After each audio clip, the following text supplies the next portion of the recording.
بسم اللہ الرحمن الرحیم۔ السلام علیکم ورحمۃ اللہ وبرکاتہ۔ اللہ تعالیٰ کی ذات سے امید ہے آپ ناظرین خیر و عافیت سے ہوں گے۔ اللہ تعالیٰ آپ کو اپنے حفظ و امان میں رکھے، دنیا آخرت کی خوشیاں نصیب فرمائے، آمین۔ آپ سے گزارش ہے، اگر آپ ہمارے چینل پر پہلی مرتبہ آئے ہیں تو ہمارے چینل کو سبسکرائب کریں اور گھنٹی کے بٹن کو پریس کریں تاکہ ہمارا آنے والا ہر عمل اور وظیفہ آپ تک بآسانی پہنچ سکے۔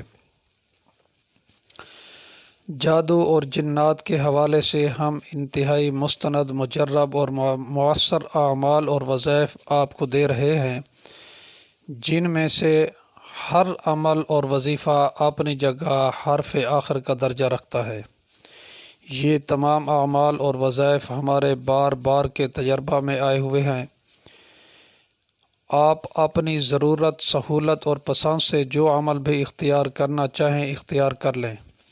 انشاءاللہ ہر طرح کے جادو کو ذیل کرنے اور جنات سے جان چھڑانے میں آپ کو یقینی کامیابی حاصل ہوگی۔ سب سے پہلے ہم منزل کا عمل دے رہے ہیں، جو جادو اور جنات سے چھٹکارا پانے کے لیے سب سے زیادہ مؤثر اور مفید عمل ہے۔ لیکن جادو یا جنات کا معالجہ کرنے سے پہلے چند امور کو ملحوظ رکھنا ضروری ہے۔ چھوٹی چھوٹی باتوں پر وہم اور شک میں پڑنا ٹھیک نہیں۔ ذرا سر درد ہو تو جادو کا شک ہونے لگ جائے، ذرا کمر میں تکلیف ہوئی تو سحر کا اندیشہ دامن گیر ہو جائے، 4 دن دکان پر گاہک کم آئے تو شور مچانا شروع کر دیا جائے کہ جادو چل گیا ہے، بندش ہو گئی ہے۔ جب حالات اپنی خواہش اور آرزو کے مطابق نہ ہوں تو اس کا یہ لازمی مطلب نہ لیا جائے کہ جادو ہی ہوا ہے، مگر یہ سوچ بھی ٹھیک نہیں۔ فی الواقع جادو چل گیا ہو تو آپ اس کی پرواہ نہ کریں اور یہ کہیں کہ ہم جادو پر یقین نہیں رکھتے ہیں، یا یہ کہ اللہ تعالیٰ خود ہی ٹھیک کر دیں گے۔ یہ بات یاد رکھیں کہ جادو 100% برحق ہے اور ایک زندہ حقیقت ہے، اور اس کے مؤثر ہونے کے لیے آپ کا اعتقاد اور یقین ضروری نہیں۔ آپ مانیں تب بھی جادو اپنا اثر کرے گا، نہ مانیں تب بھی۔ اور یہ بھی یاد رکھیں کہ جیسے نزلہ، زکام، پیٹ درد، شوگر وغیرہ امراض اللہ تعالیٰ خود بخود ٹھیک نہیں کرتے، بلکہ عالم اسباب میں انہوں نے ہمیں شفا سے متعلق علاج معالجہ کا حکم دے رکھا ہے، اور اس حکم پر جب ہم پورا اترتے ہوئے ہم دوا دارو کرتے ہیں تو ان کی بارگاہ سے شفا کے لیے شفا کے فیصلے ہوتے ہیں۔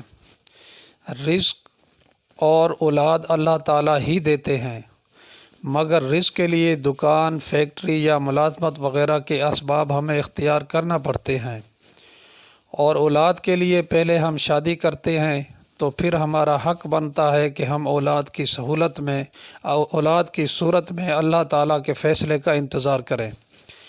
بالکل اسی طرح جادو اگر چل چکا ہو تو اس کا مناسب اور صحیح علاج اسی طرح ضروری ہے، جس طرح ہیپاٹائٹس، کینسر کا علاج ضروری ہے۔ علاج اور دوا دارو ہمارا کام ہے، شفا دینا یا نہ دینا اللہ کا کام ہے، مگر شفا کو اللہ تعالیٰ نے علاج سے وابستہ فرما رکھا ہے۔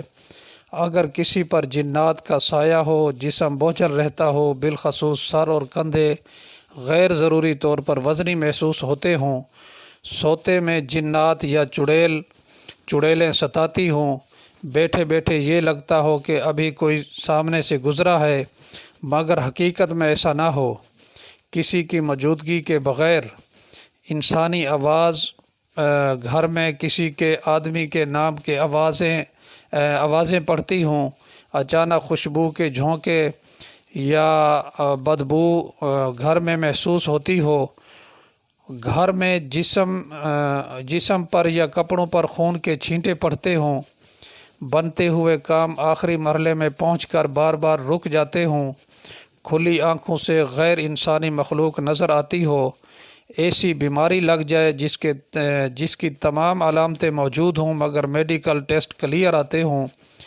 گھر میں پانی کے چھینٹے یا پتھر برستے ہوں، یا گھر میں ماچس، گیس اور بجلی کے شارٹ سرکٹ کے بغیر آگ لگ جاتی ہو، یا اس طرح کے کوئی اور غیر فطری اور غیر معمولی واقعات اوپر نیچے نظر آئے تو یقین کر لینا چاہیے کہ یا تو اس کے پیچھے شریر قسم کے جنات کی شرارت کار فرما ہے یا کسی بدخواہ نے جادو کرا دیا ہے۔ ایسے میں مصنوعی توکل کرنے کی بجائے مصنون علاج کی طرف متوجہ ہونا دانش مندی بھی ہے اور دینداری بھی۔ پڑھے لکھے ہونے یا دینداری کی گھمنڈ میں علاج سے گریز اور فرار کرنا نہ دانش مندی ہے نہ دینداری۔ مناسب یہ ہے کہ ایسے میں کسی دیندار ماہر معالج عامل سے رابطہ کیا جائے۔ بے دین، سفلی اور کالا علم کرنے والوں کے پاس جانے سے ایمان ختم ہو جاتا ہے۔ مناسب علاج کرنے کے علاوہ آیات کریمہ کا صبح شام اپنے حالات کے مطابق ورد رکھیں تو انشاءاللہ ان چیزوں سے یقینی نجات مل جائے گی۔ ہم اپنے بارہا کے تجربے کی روشنی میں یہ مشورہ دیں گے کہ جنات یا جادو اگر ثابت ہو جائے تو پہلے کسی ماہر اور دیندار عامل سے علاج کرانا نہایت ضروری ہے۔ علاج کے دوران یا بعد میں جب عامل اور معالج مشورہ دے تب منزل کا پڑھنا آپ کو پورا فائدہ دے گا۔ اسیب زدہ اور سحر زدہ آدمی بسا اوقات ایسے سحری حصار میں ہوتا ہے کہ اس کی پڑھائی ساتھ ساتھ ذیل کی جا رہی ہوتی ہے۔ ایسے میں ہمیں پڑھائی کے مفید اور مؤثر ہونے میں شک ہونے لگتا ہے۔ اگر جنات ستاتے ہوں اور پریشان کرتے ہوں تو یہ منزل صبح شام 3 بار 41 دن تک، پھر ایک بار متواتر صبح شام پڑھیں۔ 41 دن تک پڑھنے کے بعد پھر ایک بار متواتر صبح شام پڑھیں، اور جب آیت الکرسی پڑھ رہے ہوں یا معاشر الجنی قل اوحی الی انہ استمع نفر من الجنی اور سورۃ الناس پر پہنچیں، آیت الکرسی ہو یا معاشر الجنی کی آیت ہو یا قل اوحی کی آیت ہو یا سورۃ الناس پر پہنچیں تو انہیں 21 بار دہرا کر آگے پڑھیں۔ 41 دن کے بعد درمیانی مقدار کا اضافہ ختم کر دیں۔ اگر جادو کا اثر ہو تو یہ منزل صبح شام 7 بار 21 دن پڑھیں۔ 21 دن کے بعد پھر 3 بار 21 دن پڑھیں، اور پھر روزانہ 1 بار تلاوت کریں، اور سورۃ فاتحہ اور چاروں کل 21 بار دہرا کر آگے تلاوت شروع کریں، اور جب 1 بار صبح شام پڑھنا شروع کریں تو صرف شروع سے آخر تک 1 بار پڑھ لیا کریں۔ اگر گھر میں بیماری ختم نہ ہو رہی ہو، بے برکتی ہو اور نحوست ہو تو جادو کے ذریعے گھر میں بے برکتی اور نحوست کا دور دورہ ہو، لڑائی جھگڑا رہتا ہو، بے چینی اور اضطراب ہر وقت دامن گیر رہتا ہو، یا بیماری گھر چھوڑنے کا نام نہ لیتی ہو، تو روزانہ صبح شام صرف 1 بار اس منزل کی تلاوت بلند آواز سے کیا کریں۔ یہ آپ کریں گے تو انشاءاللہ آپ کو بہت فوائد نظر آئیں گے۔ اللہ پاک آپ کو پڑھنے کی توفیق عطا فرمائے۔ السلام علیکم ورحمۃ اللہ وبرکاتہ۔